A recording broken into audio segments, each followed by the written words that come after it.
Both DC and Marvel have been copycatting each other's characters, and in this round, it's DC's turn to be spotlighted.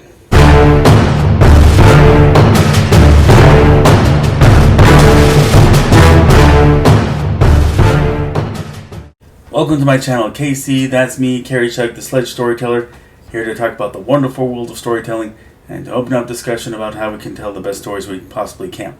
Now, some videos ago, I talked about how truly achieving originality in storytelling is essentially impossible, and at times, DC has taken its turn at creating characters that have more than a passing resemblance to Marvel's characters in terms of powers, designs, and environments. And along those lines, here I'll go into depth on that with 10 of DC's biggest copycats of Marvel characters. Number 10. Tracer is a copycat of Sabertooth. Now, Marvel's Sabertooth made his debut in 1977 in Iron Fist number 4 as a towering, beastly behemoth with superhuman strength, and he became that through mutation. DC's Tracer made his debut in 1990 in Justice League Europe number 16 as an interdimensional, towerly, beastly behemoth and a terrorist. He became that way simply because he was part of a race of beings from Angor in a parallel universe who naturally developed those traits. A difference there, but their stature, powers, and behavior are identical. Number 9. Aquaman is a copycat of Submariner. Now, Aquaman is part of DC's Golden Age, originating in November 1941's More Fun Comics number 73. With him, DC worked the premise of a man of both undersea Atlantean and surface dweller parentage who would grow up to become ruler of the sea, much like Marvel's Prince Namor the Submariner, who debuted more than 2 years earlier. Now, this demands full disclosure. Namor wasn't created under Marvel's oversight originally. He was created by writer-artist Bill Everett, first appearing in April 1939 in a giveaway comic called Motion Picture Funnies Weekly, produced by comic book packager Funnies Incorporated. The giveaway didn't accomplish what Everett had hoped for, so door number 2 led to Funnies Incorporated client Timely Comics, which you now know as Marvel Comics. Now, there are differences between Namor and Aquaman. Namor can fly, unlike Aquaman, and Namor has no power to communicate with sea life. Also, the whole legend of Atlantis has been steeped in people's imaginations for centuries, but the angle of mixed heritage between Atlantis and the surface dwellers, shameless copy. Number 8. The Guardian is a copycat of Captain America. So we can readily see similarities between this guy, the Guardian, and Captain America. Both have a shield and wear mostly blue. The shocker? They have the same creators, Joe Simon and Jack Kirby. What happened was, in 1942, the year after Captain America's debut in Captain America Comics number 1, Simon and Kirby felt that they weren't fairly paid at Timely Comics, especially as popular as Cap was amid the national fervor over World War II. The two managed to strike a deal for more pay from DC Comics to create characters for them, the Guardian among them, debuting in Star Spangled Comics number 7.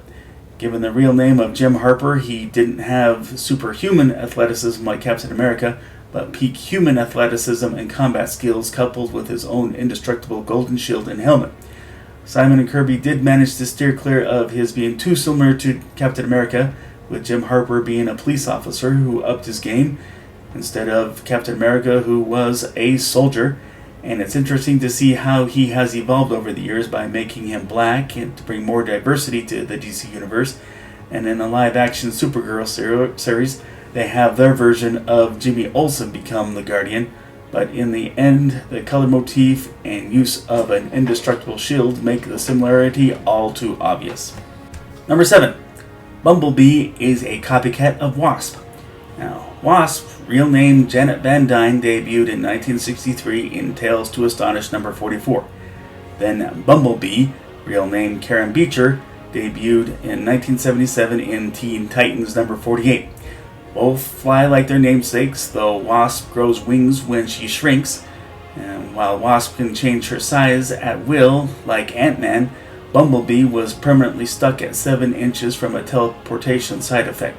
Both have enhanced strength and can emit electrical power bursts that function with the bee steam theme. Well, Wasp occasionally sprouts antennae that telepathically link her with insects, while Bumblebee has other weapons in an immobilizing honey trap, along with hypersonic bursts. A few differences, but bee-themed, shrinking, wing flying, and electric stingers add up to copycat. Number 6. Atomic Skull is a copycat of Ghost Rider.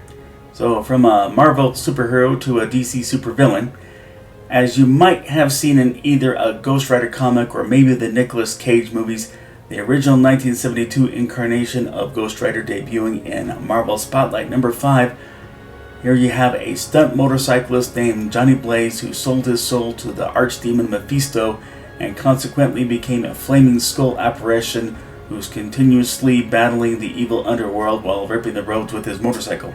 At DC, the first version of Atomic Skull was nothing like Ghost Rider, but then there's the second one debuting in 1991 in the Action Comics number 670.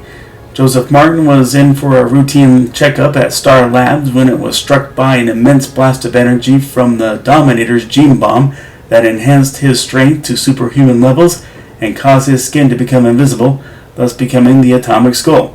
He also emitted dangerous volumes of radiation and later gained the ability to weaponize it as energy blasts. One key copycat thing was that the demon Neuron enhanced his powers in exchange for his soul.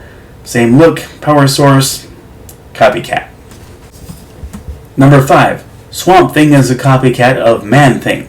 So ManThing debuted in Savage Tales number 1 in 1971, while Swamp Thing debuted in House of Secrets number 92 later that same year.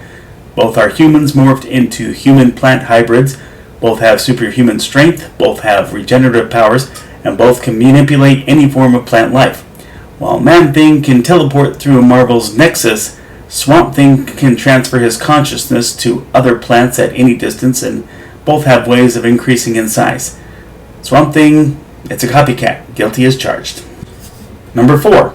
Red Lion is a copycat, no pun intended, of Black Panther. So gee, a leader of a fictional African nation who takes on the name of a color and a big cat, who's going to notice? It has become well known as of late that Black Panther originated in 1966 in Marvel's Fantastic Four number 52. Red Lion, on the other hand, came out in 2016 in DC's Deathstroke Rebirth number 1. Both are mortals with peak human abilities in acrobatics, combat skills, and weapons mastery. Both are armored with fictional superior alloys created in their respective universe. Black Panther, Wakandan Vibranium, Red Lion, Promethium. But okay, there's one notable difference. Red Lion is a villain. Number 3. Lord Havoc is a copycat of Doctor Doom. So, Doctor Doom first emerged in 1962 in Fantastic Four number 5, while Lord Havoc came forth in 1990 in Justice League Europe number 15. Like the aforementioned Tracer, Lord Havoc was a terrorist from Angor. Admittedly, the similarities are superficial about imagery. Both are armored to the extreme. Lord Havoc is cybernetically armored, while Doom's entire body was enveloped with metal both internally and externally. Both have superhuman strength and endurance and various energy and metal-based weaponry and shields.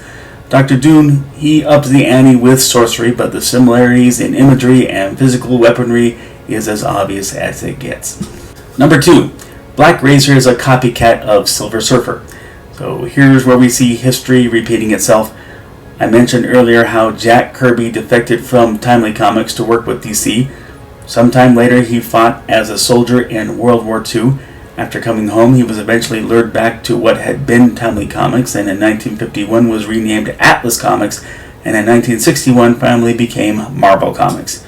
Jack Kirby himself created Silver Surfer in 1966 to appear in Fantastic Four number 48, but once again, he came to feel jaded, this time over lack of recognition by the heads of Marvel, and defected to DC in 1970, and once again refurbished a creation by creating Black Racer with his debut in 1971 in New Gods number 3.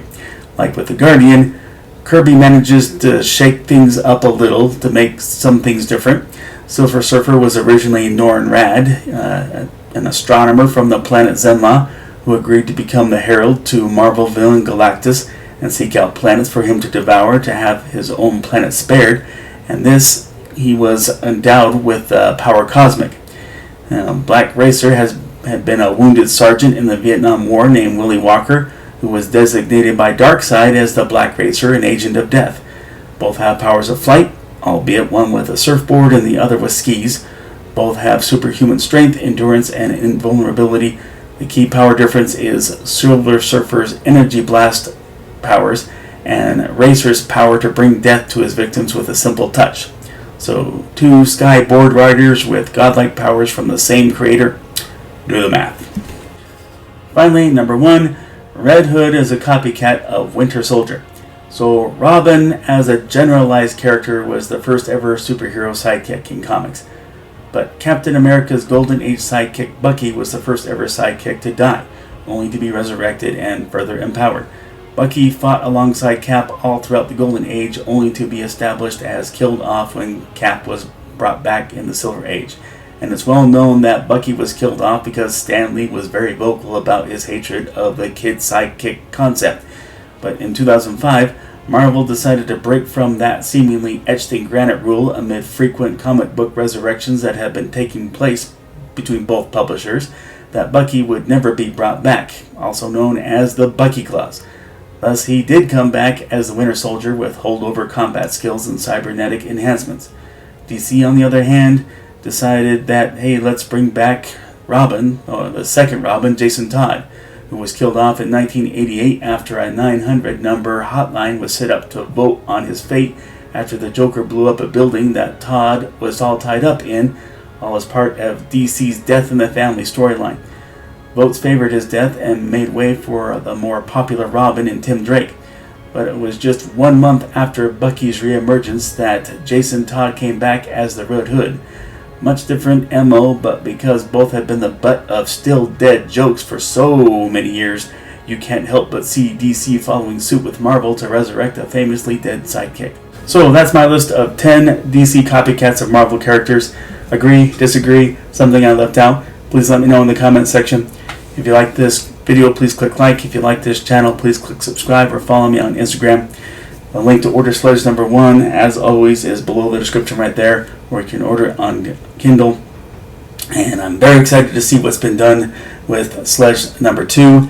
You know, through no fault of anybody, we were stuck on page 11 for quite some time, several months, but things are in place where the progress on the art is accelerating. They're right in the middle of page number 15, getting that art done. But I will always say it, let's look for civility amid all the tough stuff that's going on there, social, political strife, and the pandemic. I will never stop saying it. Please, everybody get the vaccine. And let's follow the precautions that have been given to us. But thanks for watching. Everyone be safe, and God bless.